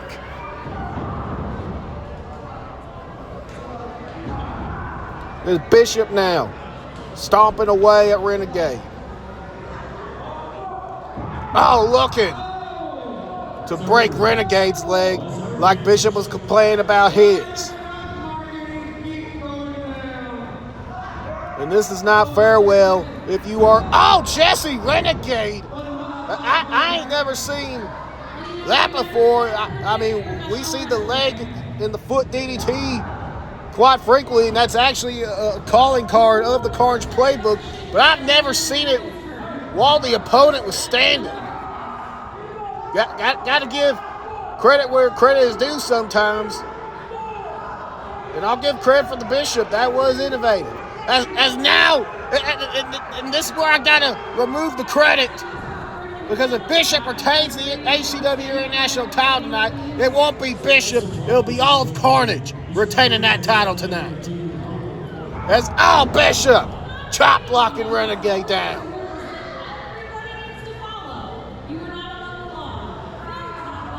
And I say it all the time with many competitors here in HCW. You know your likes of your Chris Prestons and your Aaron Storms, and you can go ahead and lump Carnage in that as well, especially with their new addition of Helix Sunrise. But you have people who obviously showcase talent. They showcase that they're amazing competitors, but they go the route of people like Carnage. They employ the tactics that they do, and it's just disheartening. It's despicable. As Renegade was trying to get to the ropes, and Bad Guy, although I will say unintelligently right in front of the referee,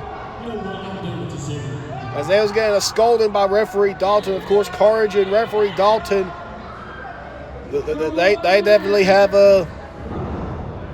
their history, and thankfully for the case of Miss Sarah Sunshine and Uncle John Carnation, the Sandman Damian Gray has left the broadcast booth. I was most definitely trying to tune out the Sandman Damian Gray, so I'm just going to go ahead and apologize, ladies and gentlemen, for anything that he may have said while he was over there. But Renegade, Renegade! Woo.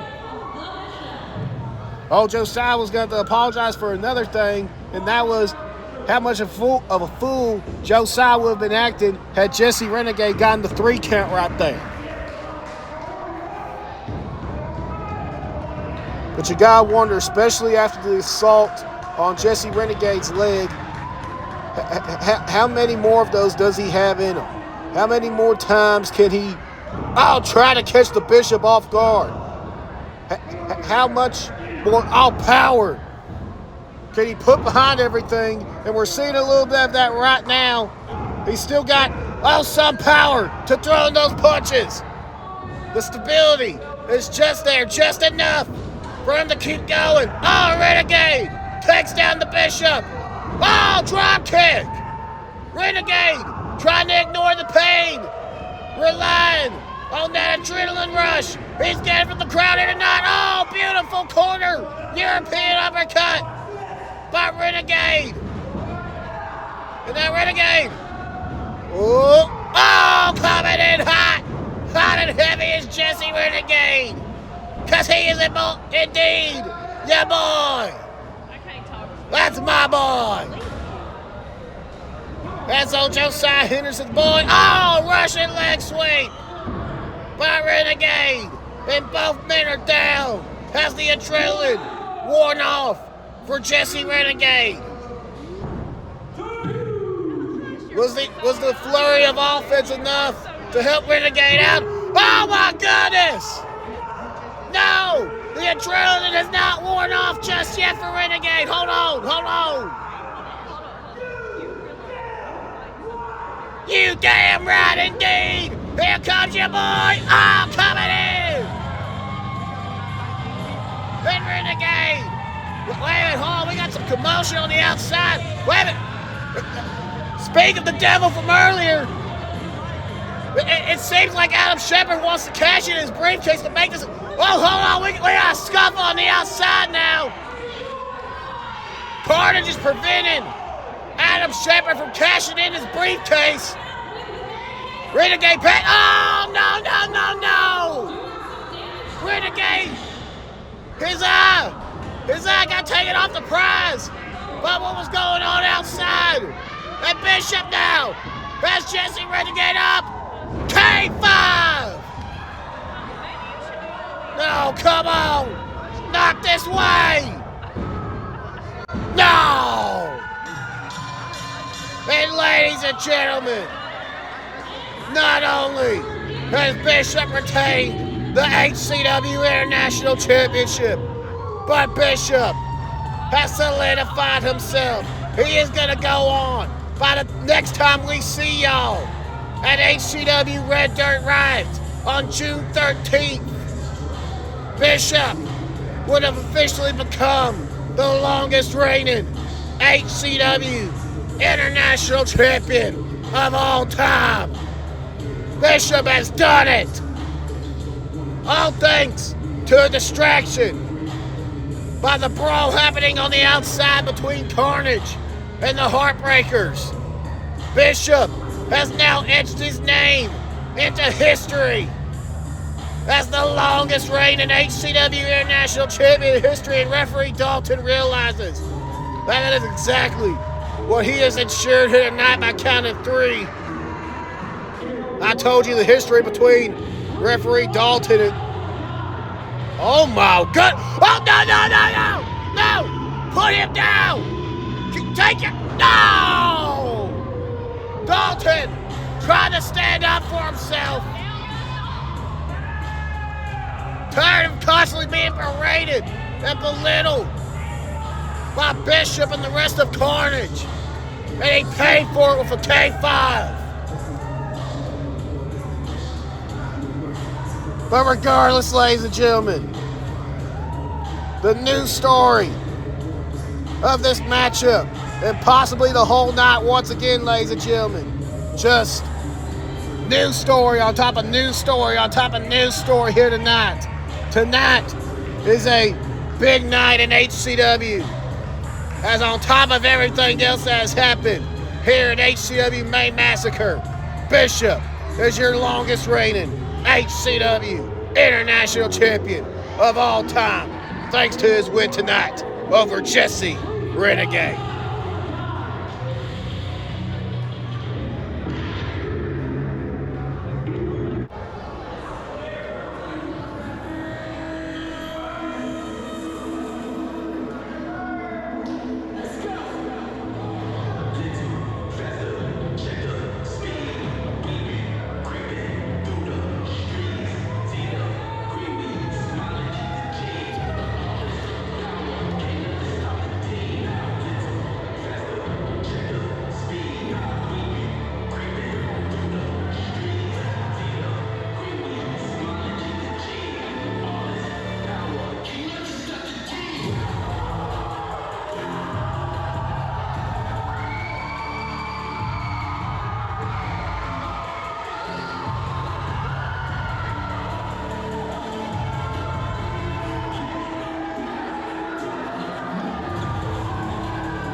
All right, ladies and gentlemen.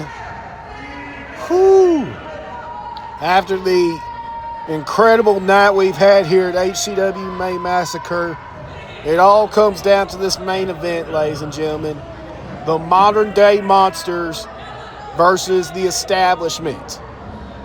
Draven, the HCW World Heavyweight Champion, and his tag team partner, Bruce McGowan, taking on the establishment's Aaron Black and the Real Deal Eclipse.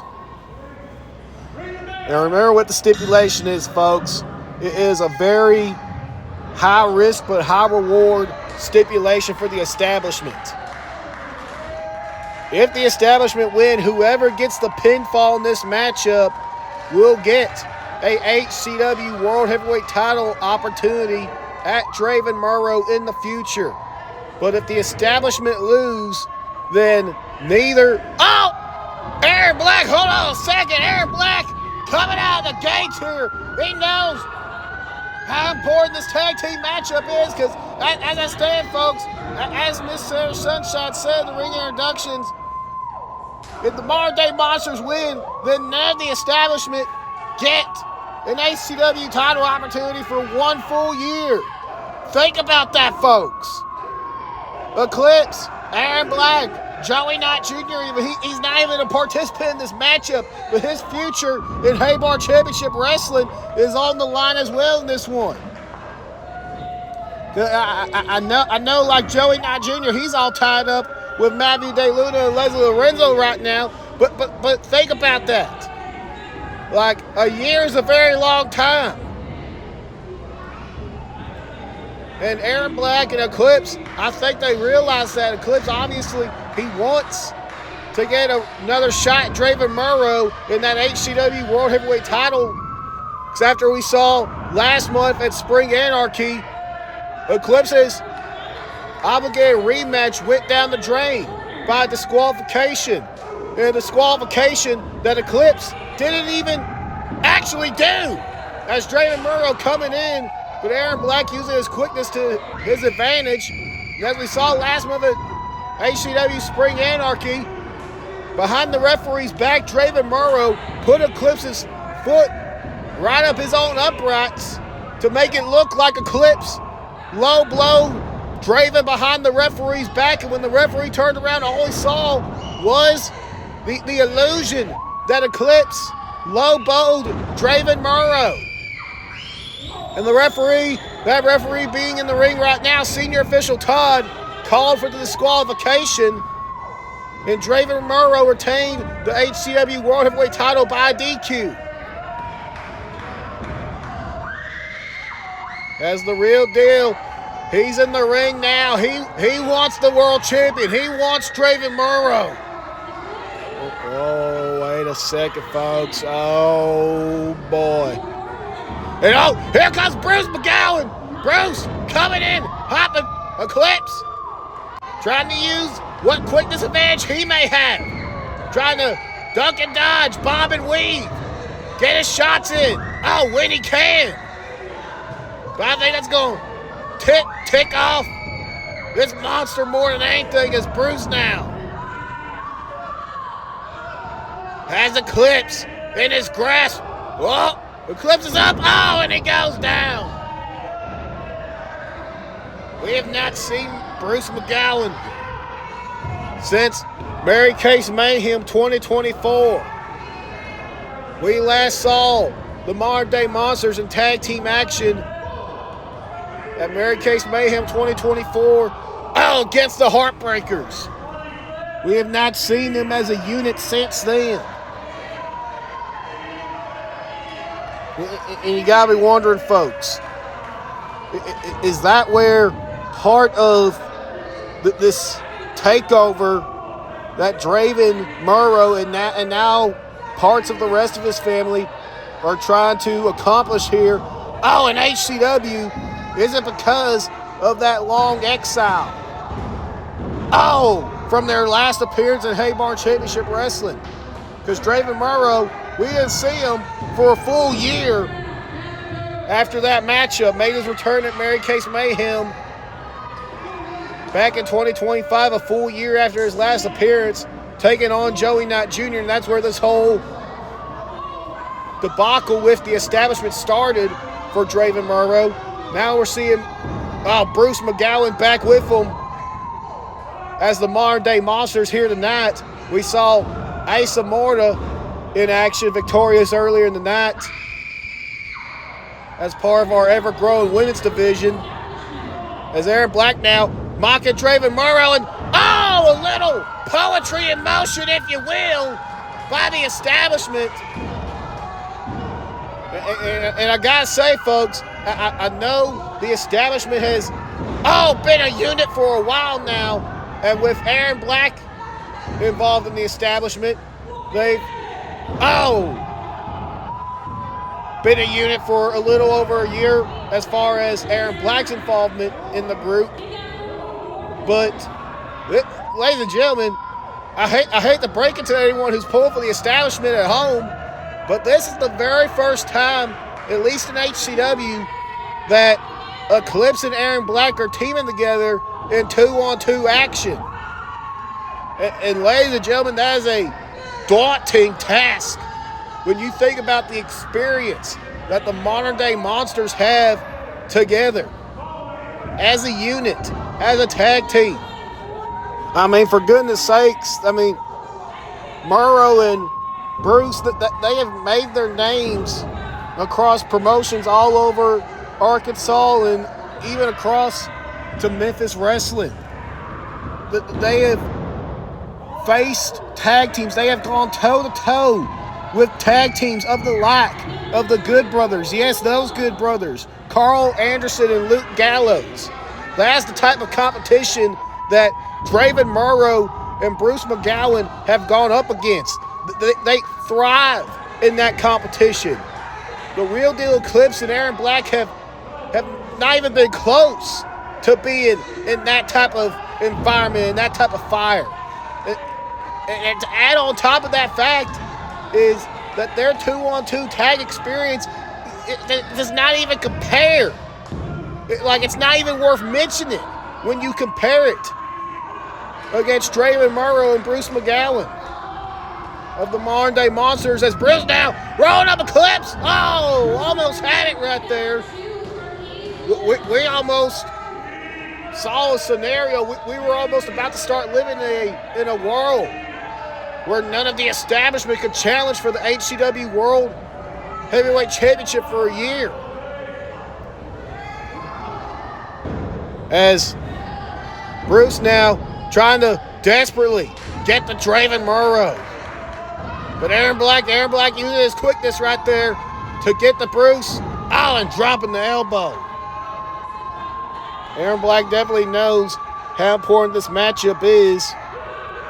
Even if Draven Murrow wants to play the mind games with Aaron Black and Eclipse of the establishment, trying to throw it out there as he throws that boot in Aaron Black's face.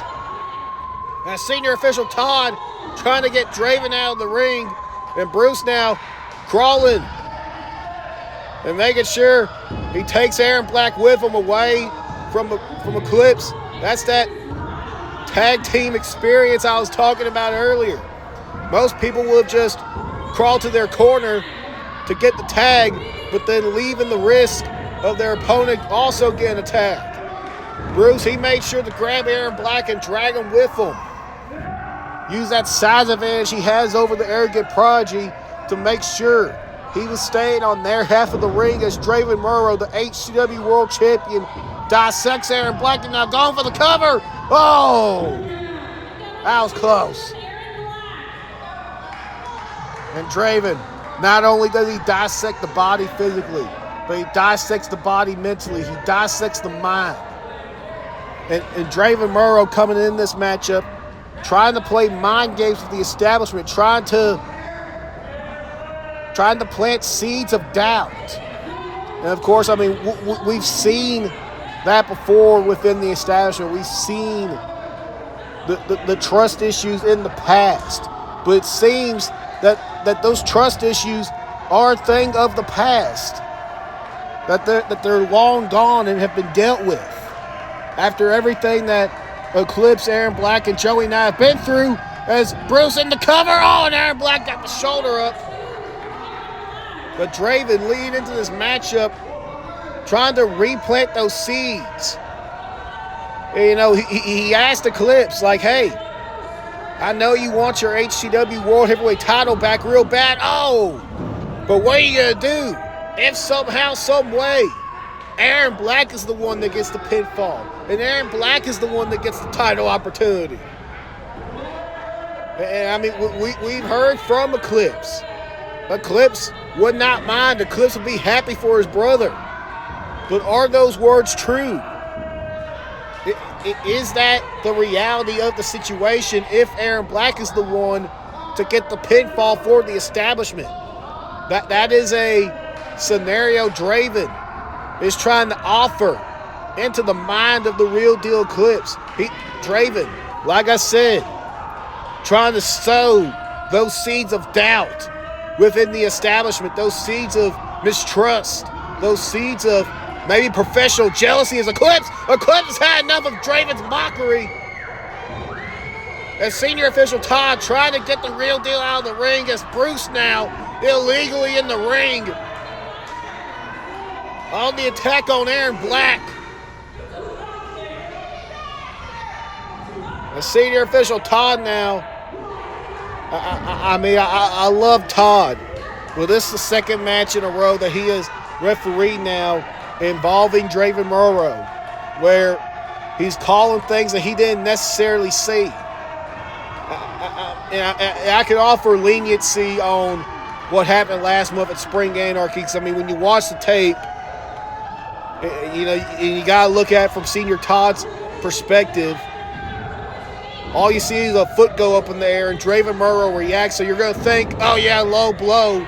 But that right there, that is a situation of you didn't see a tag happen, but you're allowing Bruce McGowan in the ring. And I don't know if that's just fear of the modern-day monsters, or if that's just some of that leniency that we know senior official Todd likes to employ, especially in high-profile matchups like this, as now Bruce on the attack. As Draven Morrow had the referee distracted, now Todd trying to get Eclipse back to his corner as the dissection of Aaron Black continues in this matchup. And ladies and gentlemen, you got to think that every second that goes by in this matchup, the odds of the establishment winning, the odds of either member of the establishment getting a world heavyweight title opportunity in the foreseeable future, it just goes down just that more. Oh, but Aaron Black, Aaron Black was trying to show some fight, but Draven Morrow snuffing it out real quick. As the world heavyweight champion,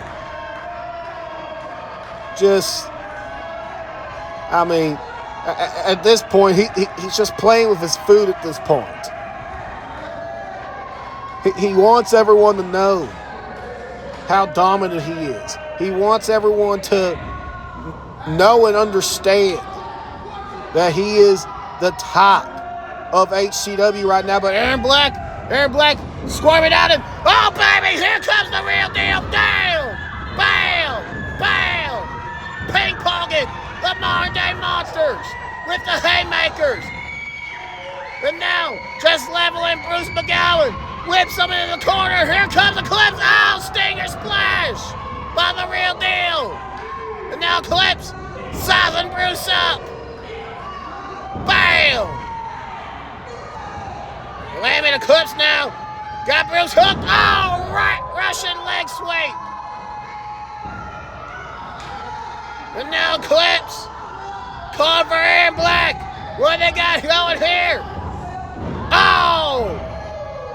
A little fish drop elbow combination. And we got cover here. 1, 2. Ah! So close. So close. From the real deal. Getting that one more opportunity at Draven Morrow. I mean, Draven wants to, raise the questions about the stability of the establishment's, family and everything else.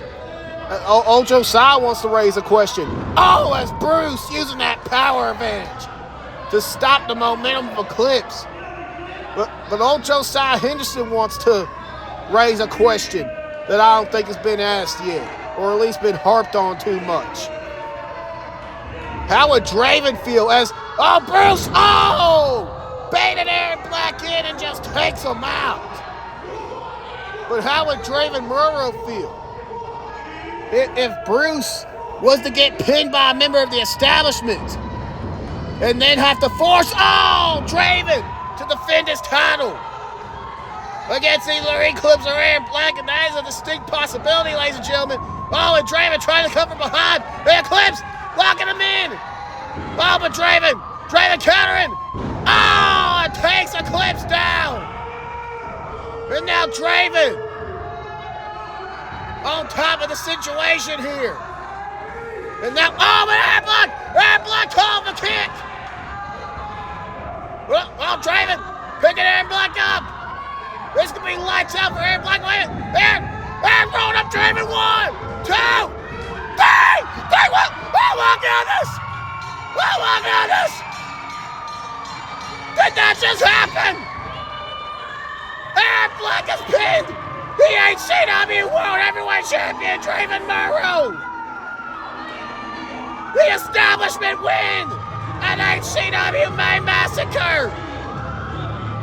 Aaron Black is gonna get a future HCW World Title opportunity at Draven Murrow. Ladies and gentlemen, for the first time since his return to Haybarn Championship Wrestling, Draven Murrow's been pinned in an HCW ring. And that man who got the pin is none other than the arrogant prodigy, Aaron Black. What a cause for celebration here tonight at HCW Massacre. 1, 2, 3 indeed. And will we be learning?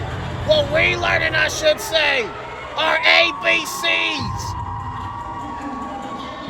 Will Aaron Black become champ once again, but this time HCW World Heavyweight Champion as the establishment celebrate to end a tremendous night for Haybarn Championship Wrestling. Thank you for tuning in, ladies and gentlemen, for HCW Massacre. I've been Josiah Henderson, and we will see y'all next month for HCW Red Dirt Riot.